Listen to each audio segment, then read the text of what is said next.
How did you first get into wood turning? Well, I've worked with wood or around wood all my life. And That's what brought you to Vailmont in the first place. yeah, that's what brought me here in the first place. And along somewhere there, well, probably when I was building this house, and I had one I built before this, and I was working when I built them, so it really bothered me that you would work week in and week out and not have very much to show for it. Right. And in turning wood, I still am working with it. I still get to see the nice grains and everything, but I can take a piece that is dry, ready to turn, and go on a Sunday and turn it to a finished product, and I have something to show for it. Right. And I started doing my turning in '84, and strictly as a hobby, and I kept doing it, and I thought of maybe quitting work and doing it as a job. And then I thought, no, that'll take all the pleasure out of it. Right. Then I would have to do it to satisfy somebody. As far as when they wanted something, I'd have to take orders. And I thought, no. And that's what I've done. The burls that I use are almost all local, either anything basically, birch, the cedar, the fir, any of those I can get, I enjoy working with, because you have no idea what's going to be inside of them when you open them up. If you take a burl like this one, it's going to have a seam of bark right down through here. So you'd have to cut it off this way and use this as a bowl, and cut it down this way and use this as a bowl.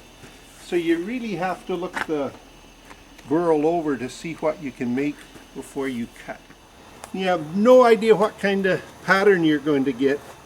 Once you rough it out here, you start to see the grain and the coloration and the pattern that is going to come out in the wood. And then as you go to the next step, like I did on the lathe, and you start to smooth this out finer, then the color and the grain starts to come out truer to you. And each step you go, it gets finer. But this step here, you start to see what you're going to have when you finish. This is my shop. The myrtle wood that I work is probably about 70% water or moisture when I buy it off the tree. My gauge only goes to 40 and it just poof, and it's not there. It weighs about 6 pounds to the board foot when it's green. When it's dry, it's fairly light. And I have a moisture meter that I can take the moisture. This is a dry bowl. Oops. And take the moisture, and it's 6%.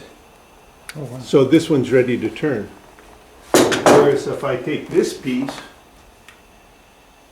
well, it's 14% right now. If you don't wax it all over, it'll start cracking real bad.